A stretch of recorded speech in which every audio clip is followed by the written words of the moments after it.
नमस्कार, news India में आप सबका स्वागत है। मैं हूं आपके साथ प्रीति सिंह। भारतीय जनता पार्टी के राष्ट्रीय अध्यक्ष जेपी नड्डा ने असम भाजपा कार्यकारिणी बैठक को संबोधित किया। जेपी नड्डा ने कहा कि वैचारिक पृष्ठभूमि में भी असम में भाजपा का परचम लहराता है तो हमारे लिए पूर्वोत्तर का दरवाजा खुलता है।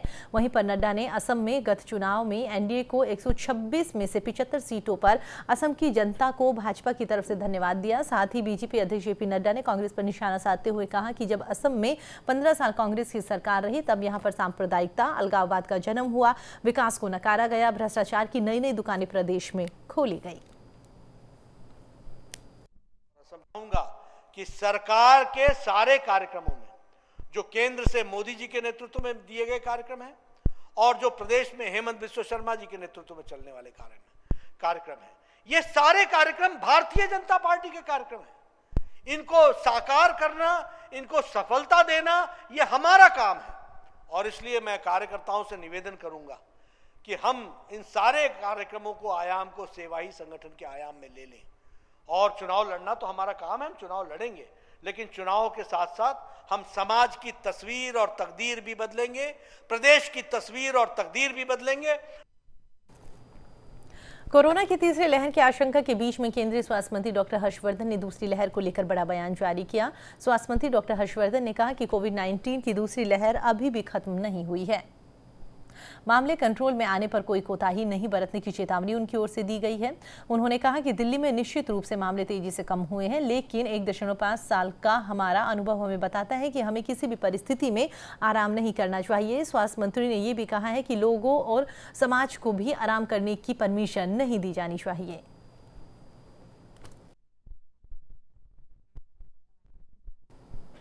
भारत के विदेश सचिव हर्षवर्धन श्रृंगला ने संयुक्त राष्ट्र में चिंता जाहिर करी है कि आतंकवादी संगठन कोरोना महामारी का फायदा उठा रहे हैं, छोटे बच्चों को भर्ती कर रहे हैं। उन्होंने कहा कि कोविड ने बच्चों को नकारात्मक तौर से प्रभावित किया है, खासतौर से स्कूल बंद होने की वजह से आतंकी इनका फायदा उठाकर उन्हें भर्ती कर रहे हैं। हर्षवर्धन ने ये बातें संयुक्त राष्ट्र सुरक्षा परिषद की ओर से आयोजित चिल्ड्रन एंड आर्म्ड कॉन्फ्लिक्ट में हुई सालाना ओपन डिबेट में कही है। विदेश सचिव ने महात्मा गांधी की कही बात का जिक्र किया और कहा कि अगर हम इस दुनिया में असली शांति चाहते हैं और एक युद्ध जीतना चाहते हैं तो हमें इसकी शुरुआत बच्चों से करनी होगी। दिल्ली मुख्यमंत्री अरविंद केजरीवाल चंडीगढ़ के दौरे पर पहुंचे, जहां पर उन्होंने पंजाब में होने वाले आगामी विधानसभा चुनाव को लेकर प्रेस कॉन्फ्रेंस करी है। अरविंद केजरीवाल ने कहा है कि अगर पंजाब में हमारी सरकार बनेगी तो आपको 300 यूनिट तक बिजली मुफ्त में मिलेगी, घरेलू पुराने बिल को माफ किया जाएगा और पंजाब में 24 घंटे बिजली मिलेगी। वहीं पर केजरीवाल ने कहा कि पूरे देश में लगभग सबसे महंगी बिजली पंजाब में मिलती है, जबकि पंजाब में बिजली बनती है। इसके बावजूद भी सबसे महंगी बिजली पंजाब में क्यों मिलती है? क्योंकि बिजली कंपनी और पंजाब की सरकार सत्ता में गंदी साठगांठ में है। पंजाब में आम आदमी पार्टी की सरकार हर परिवार को 300 यूनिट तक बिजली मुफ्त देगी। अब मुझे पता है कुछ पत्रकार कहेंगे दिल्ली में तो 200 देते हो, यहां 300 क्यों? पूछोगे ना? तो उसका जवाब है दिल्ली में हमारा जो स्ट्रक्चर है 200 तक हम फ्री देते हैं और 200 से 400 आधी रेट पे देते हैं, तो उसको हमने यहाँ पे 300 यूनिट कर दिया। 300 यूनिट तक बिजली हर परिवार को 300 यूनिट तक मुफ्त बिजली दी जाए। मुझे लगता है हमारी जो हमने कैलकुलेशन की है, पंजाब के लगभग 80% लोगों की, 77 से 80% लोगों की बिजली का बिल 0 हो जाएगा। महाराष्ट्र के पूर्व मुख्यमंत्री देवेंद्र फडणवीस ने दिल्ली में केंद्रीय पेट्रोलियम मंत्री धर्मेंद्र प्रधान से मुलाकात करी, जहां पर उन्होंने विदर्भ इकोनॉमिक डेवलपमेंट काउंसिल को लेकर चर्चा करी। वहीं पर पूर्व मुख्यमंत्री देवेंद्र फडणवीस ने कहा है कि पेट्रोलियम मंत्री से इस विषय पर सकारात्मक बातचीत हुई है और उन्होंने आश्वासन दिया है कि महाराष्ट्र को जल्द ही विदर्भ रिफाइनरी पेट्रोकेमिकल कॉम्प्लेक्स मिलेगा। पेट्रोलियम मिनिस्टर साहब से मुलाकात की और विदर्भ इकोनॉमिक डेवलपमेंट काउंसिल ने एक स्टडी किया है कि हम लोग किस प्रकार से पेट्रोकेमिकल का कॉम्प्लेक्स विदर्भ में तैयार कर सकते हैं और उसके माध्यम से नई इंडस्ट्री को अट्रैक्ट कर सकते हैं, इन्वेस्टमेंट को अट्रैक्ट कर सकते हैं, बड़े पैमाने पर रोजगार की निर्मित कर सकते हैं। तो उस दृष्टि से हमने जो प्रेजेंटेशन था वो मंत्री जी के सामने रखा और मंत्री जी वॉज काइंड इनफ, उन्होंने बहुत ही उसको पॉजिटिवली लिया है और उन्होंने तुरंत उसकी इकोनॉमिक फिजिबिलिटी के आदेश भी दिए हुए हैं। और कुल हमारा जो डिस्कशन है उससे मुझे लगता है कि ये बिल्कुल फिजिबल होगा और मंत्री जी उस पर कन्विंस्ड है और एक नया पेट्रोकेमिकल कॉम्प्लेक्स ये विदर्भ में आएगा। बंगाल विधानसभा चुनाव के बाद पश्चिम बंगाल में हुई हिंसा को लेकर बनी फैक्ट फाइंडिंग कमेटी ने गृह मंत्रालय को अपनी रिपोर्ट दे दी है। इसको लेकर केंद्रीय गृह राज्य मंत्री जी किशन रेड्डी की ओर से कहा गया कि कमेटी की तरफ से जो रिपोर्ट दी गई है उसे गृह मंत्रालय के द्वारा जांच करेंगे और इस मामले में जो भी कदम उठाने होंगे हम उठाएंगे। वहीं पर जी किशन रेड्डी की ओर से कहा गया चुनाव के बाद 25 लोगों की हत्या हुई है, 15,000 हिंसा की घटनाएं हुई हैं और 7,000 महिलाओं के ऊपर अत्याचार किए गए। बंगाल में चुनाव के बाद जो अत्याचार हुआ, खासकर गरीबों के ऊपर, दलितों के ऊपर, वीकर सेक्शंस के ऊपर जो स्पॉन्सर्ड अट्रॉसिटी हुआ है, इसके बारे में इन डिटेल रिपोर्ट दिया है। लगभग इनका रिपोर्ट के आधार पर 25 लोगों का हत्या हुआ है। लगभग 15,000 इंसिडेंट्स वेस्ट बंगाल में हुआ इलेक्शन के बाद, 15,000 और 7,000 वुमेन के ऊपर अलग अलग तरीके से वो लोगों को अट्रॉसिटीज किया है। लगभग 26 डिस्ट्रिक्ट्स के अंदर जो वेस्ट बंगाल में है उसमें 16 जिला में ये पॉलिटिकल वायलेंस हुआ है। जो वेस्ट बंगाल में केंद्रीय पर्यटन मंत्री प्रहलाद पटेल ने हरियाणा के मुख्यमंत्री मनोहर लाल खट्टर ने दिल्ली में मुलाकात करी है और इस मुलाकात में दोनों मंत्रियों के बीच में हरियाणा में टूरिज्म को लेकर चर्चा की गई है। वहीं पर हरियाणा के विभिन्न पर्यटन परियोजनाओं की प्रगति और कार्यों के संदर्भ में केंद्रीय पर्यटन राज्य मंत्री प्रहलाद पटेल के साथ में मुख्यमंत्री खट्टर ने विचार विमर्श किया। बैठक में केंद्रीय पर्यटन मंत्रालय और हरियाणा पर्यटन निगम के उच्च अधिकारी भी मौजूद रहे। वहीं पर केंद्रीय पर्यटन मंत्री प्रहलाद पटेल और मुख्यमंत्री मनोहर लाल ने कृष्णा सर्किट 1 और सर्किट 2 को लेकर चर्चा करी। प्रहलाद पटेल जी हमारे मिनिस्टर ऑफ टूरिज्म, केंद्रीय मिनिस्टर टूरिज्म और कला और हमारे जो कल्चर के नाते से कुछ हरियाणा के अंदर जितनी हमारी डिमांड्स थी, जितनी हमारी योजनाएं जो अभी अधूरी है उसके बारे में श्री प्रहलाद पटेल जी से हमने बातचीत की है। तो श्री प्रहलाद पटेल जी ने बहुत सी चीज़ों को एक प्रकार से क्लियर किया है। तो प्रहलाद कश्मीर में 2 सिख लड़कियों के धर्म परिवर्तन और निकाह का मामला तूल पकड़ चुका है। केंद्रीय गृह राज्य मंत्री किशन रेड्डी ने मीडिया से बातचीत करते हुए जम्मू कश्मीर में जो घटना हुई है इस विषय पर सिख समाज में आए लोगों ने मुझे ज्ञापन दिया है। मैं जल्द ही इसके लिए गृह मंत्री अमित शाह से मिलकर बातचीत करूंगा और मामले में कार्रवाई करेंगे।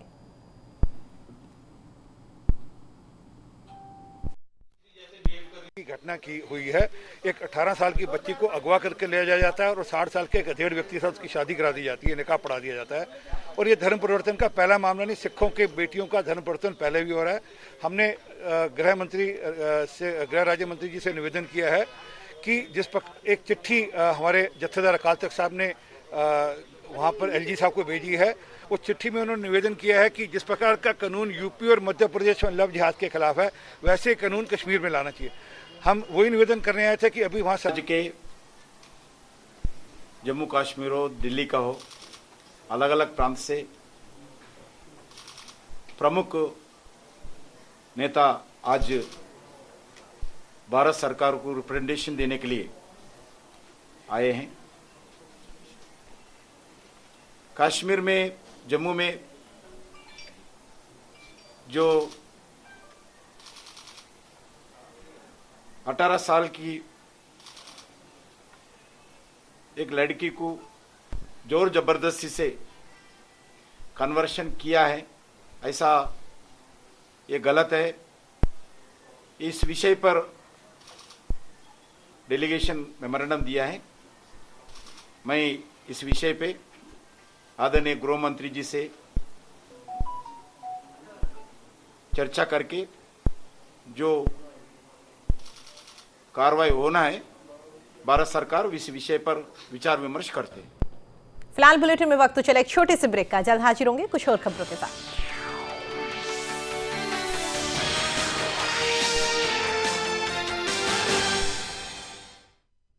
महामारी में हर घर, हर थाली में हो अन्न, तीरथ सरकार का ये है मिशन। इस संकल्प के साथ प्रदेश के मुख्यमंत्री तीरथ सिंह रावत योजनाओं को पूरा करने में जुटे हैं। राज्य में राष्ट्रीय खाद्य सुरक्षा योजना के अंतर्गत 13.95 लाख राशन कार्ड धारकों को नियमित रूप से प्रति यूनिट प्रतिमाह 2 किलो गेहूं एवं 3 किलो चावल वितरित किए जा रहे हैं। प्रधानमंत्री गरीब कल्याण अन्न योजना के माध्यम से राष्ट्रीय खाद्य सुरक्षा योजना के कार्ड धारकों को इस महामारी के काल में नवंबर 2021 तक मुफ्त राशन की व्यवस्था की गई है। इसके अंतर्गत लाभार्थियों को 3 किलो गेहूं एवं 2 किलो चावल प्रति यूनिट वितरित किया जाएगा। राष्ट्रीय खाद्य सुरक्षा के 13 लाख परिवारों के अतिरिक्त राज्य के लगभग 10 लाख राशन कार्ड धारकों को राज्य खाद्य योजना के अंतर्गत 20 किलो राशन, 10 किलो गेहूं और 10 किलो चावल 3 महीने मई, जून और जुलाई के लिए उपलब्ध कराया जा रहा है। राज्य के सभी 23.66 लाख सार्वजनिक वितरण प्रणाली के लाभार्थियों को 2 किलो चीनी प्रति कार्ड 3 माह मई, जून और जुलाई के लिए वितरित की जा रही है। प्रवासियों को खाद्यान्न सुरक्षा प्रदान करने हेतु राज्य में वन नेशन वन राशन योजना को क्रियान्वित किया गया है। जानकारी हेतु हेल्पलाइन नंबर भी जारी किया गया है, जिसमें आप 1800-180-4188 पर संपर्क कर सकते हैं। कोरोना के इस दौर में तीरथ सरकार है आपके साथ। हर घर राशन पहुंचाना, यही है तीरथ सरकार का प्रयास।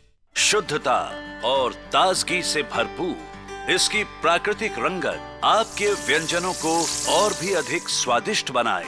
देगी मिर्च का तड़का, अंग अंग फड़का, MDH की देगी मिर्च। देखिए स्पेशल रिपोर्ट दोपहर 12 बजे और 3:30 बजे। देश से दुनिया तक कुछ अलग है, कुछ नया है। आलू है, अचार है। आलू में अचार? अरे इसमें तो दोनों है यार। कमाल है। MDH का अचारी आलू मसाला, आलू में अचार का मजा। MDH अचारी आलू मसाला। खबरों की दुनिया में रात कभी नहीं होती, क्योंकि खबरें कभी नहीं सोती। सुबह की ताजगी के साथ हम लाते हैं आपके लिए ताजा खबरों की सौगात, सिर्फ न्यूज इंडिया पर।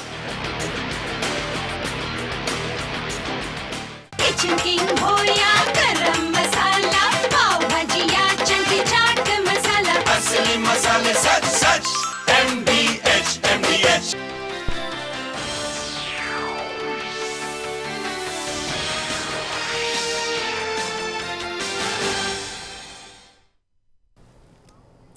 ब्रेक के बाद एक बार फिर आप सभी का स्वागत है। अगली खबर का रुख करते हैं। कांग्रेस नेता जयवीर शेरगिल ने केंद्र सरकार के आर्थिक राहत पैकेज पर जमकर निशाना साधा। उन्होंने कहा, जो केंद्र सरकार ने 6 लाख करोड़ के पैकेज का ऐलान किया है, सत्य तो ये है कि जो क्रेडिट गारंटी स्कीम है, इसमें ना तो इनकम की गारंटी है और ना ही रोजगार की गारंटी है। लॉलीपॉप पकड़ा दिया है। सत्य तो ये है, ये जो क्रेडिट गारंटी स्कीम केंद्रीय सरकार ने घोषित की है, ना तो इसमें इनकम की गारंटी है, ना रोजगार की गारंटी है। 1 करोड़ से ज्यादा नौकरी पेशा लोगों ने अपनी नौकरी सेकंड वेव में गंवा दी। पिछले 1 वर्ष से 5.5 करोड़ छोटे मध्यम वर्ग MSME का व्यापार ठप पड़ा है। पर सरकार तेल के कर्जों से मालामाल और जनता ठन ठन गोपाल। सत्य तो ये है, ईस्ट इंडिया कंपनी भारत में गोरों का राज लेके आई और भाजपा एक ऐसी राजनीतिक दल है जो भारत में महंगाई और कर्जे का राज लेके आई है। सुहेल देव भारतीय समाज पार्टी के मुखिया ओम प्रकाश राजभर ने ओवैसी की पार्टी की ओर से भागीदारी संकल्प मोर्चे में 100 सीटों की हिस्सेदारी पर कहा है कि यह बयान गलत चल रहा है। ओवैसी की मायावती से या मायावती की ओवैसी से अभी तक कोई बातचीत नहीं हुई है। ओवैसी ने कहा है कि हम मोर्चे में रहेंगे और जो सीटें मिलेगी हम उस पर ही चुनाव लड़ेंगे। हम तो कह रहे हैं कि ओवैसी 125 सीटों पर लड़े, लेकिन कैंडिडेट भी तो होना चाहिए। हम 10 लोग मिलकर के भागीदारी संकल्प मोर्चा बनाए हैं और उत्तर प्रदेश की 403 सीट पर हम लोग चुनाव लड़ेंगे और 300 प्लस जीतेंगे भी और उत्तर प्रदेश में सरकार बनाएंगे।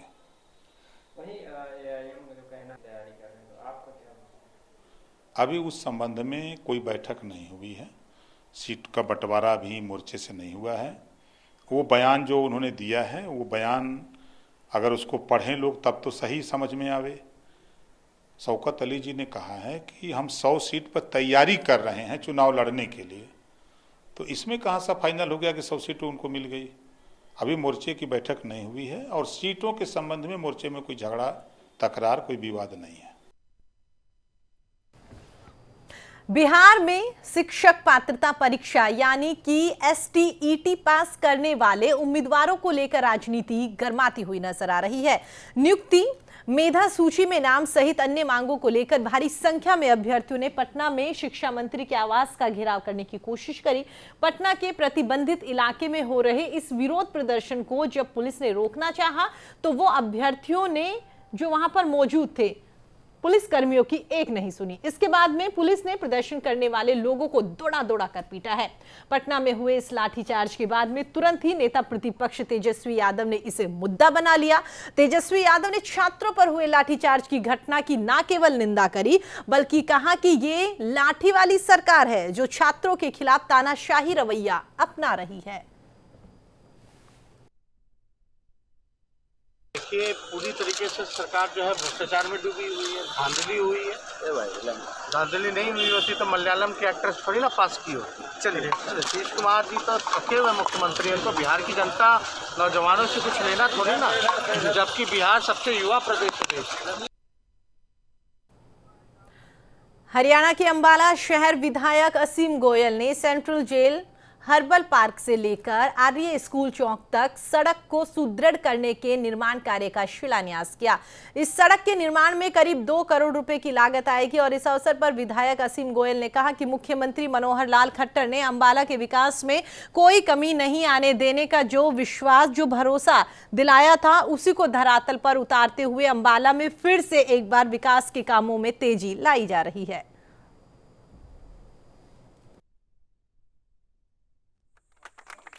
इस नाते इस सड़क की जो स्ट्रेंथनिंग की और इसकी सड़क की जो रिकारपेटिंग की डिमांड जो है बार बार आ रही थी, इसको देखते हुए आदरणीय मुख्यमंत्री मनोहर लाल जी ने हमारे इस सड़क को मंजूरी देने की जो है घोषणा की है और आज उसका शिलान्यास किया है। लगभग 2 करोड़ रुपए की लागत से इस सड़क का जो है स्ट्रेंथनिंग भी होगी और रिकारपेटिंग भी होगी। इसको मतलब इसकी पूरा ट्रीटमेंट जो स्ट्रेंथनिंग के लिए पत्थर तक निकाल के दोबारा पत्थर डाल के लेयर इसकी जो है ट्रीटमेंट की जाएगी ताकि मजबूती के नाते आने वाले।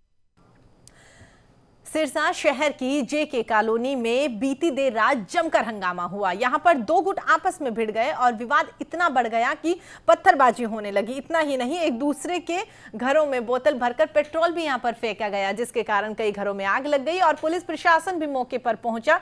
तनावपूर्ण स्थिति को नियंत्रण करने की कोशिश यहां पर पुलिस की ओर से की गई। हमारा तो कोई झगड़ा नहीं था, पहले से झगड़ा हुआ था। क्या नाम, हमारे को क्या पता क्या झगड़ा और चल रहा है, क्या झगड़ा नहीं चल रहा। हमारे घर पे आग लगा के हमारे 4-5 घर का बहुत ही बुरा हाल कर दिया, बहुत ही ज़्यादा। हमारे तरफ पुलिस वाले रात को पत्थर चलाए थे, लेकिन पुलिस वाले हमारे पूरा साथ दिया था, रात को बहुत ज़्यादा साथ दिए थे। और हमारी लेडीज से अभी तक भी घर में नहीं बढ़ रही। अभी रात को कोई भी बच्चा कोई भी नहीं सोए। हम क्या पता किधर किधर बच्चे रूट रहे, किधर किधर रूट रहा, अभी भी कोई पता नहीं है, मालूम नहीं है हमारे को। हमारे पास फायर कॉल आई और हम JJ कॉलोनी में गए तो आगे से दंगा फसाद हो रहा था।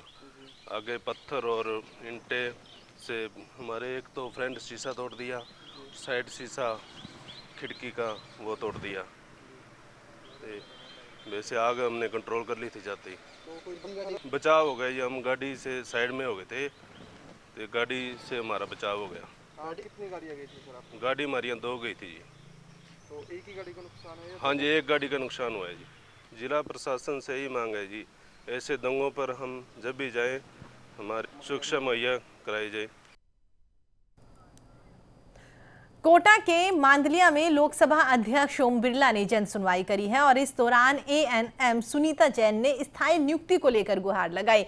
एएनएम ने कहा कि परमानेंट करवाने को लेकर अधिकारियों और नेताओं के चक्कर लगाकर थक चुकी हैं, लेकिन उन्हें स्थायी नहीं किया गया। उप स्वास्थ्य केंद्र पर वो साल 2009 से कार्यरत है। जब भी स्थायी करने का अवसर आता है तो उन्हें दिव्यांग होने की वजह से चयनित नहीं किया जाता। वहीं पर जन सुनवाई के दौरान जिला परिषद सदस्य डॉक्टर बद्री गोचर ने भी कोरोना काल में एएनएम द्वारा निभाई भूमिका से भी लोकसभा अध्यक्ष को अवगत करवाया।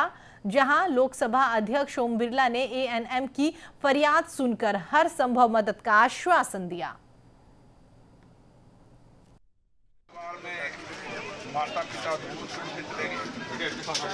कई परिवार में जो आजीविका कमाने वाला व्यक्ति था वो नहीं रहा। ऐसे में विधायक महोदय के साथ मैंने सभी परिवारों से मिलने का प्रयास किया है। कैसे उन परिवार के दुख में सहभागी बन सकते हैं, कैसे उनके दुख को दूर कर सकते हैं। उनके बच्चों को पढ़ाना, उनकी बेटियों की शादी कराना और उनके परिवार में कोई आजीविका कमाने वाला नहीं है।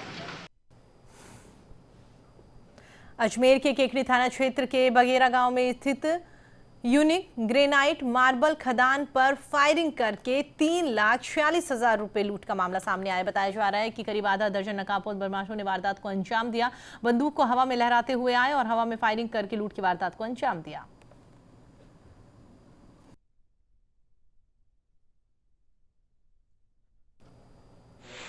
तीन व्यक्ति आए थे अंदर से, बोले मेरे बेटा आप यहाँ क्या कर रहे हो और फिर केस कितना, तो मैंने पैसा दे दिया। फिर देवाले तूने मैं नाक पे दे ली। फिर मैं तो बैठ गया चुपचाप। सामने ब्रिजेश बेटा था, उसके भी देवाले हो गई। फिर अंदर से बेलने लगा, बेलने हमारा पर कैमरे कहाँ पे, कैमरे बता दिए मैंने। फिर वहाँ अंदर देवाले हो गए, फिर चले गए। चलिए फिलहाल इस बुलेटिन में इतना ही। देश और दुनिया की तमाम खबरों के लिए आप देखते रहिए न्यूज़ इंडिया। नमस्कार।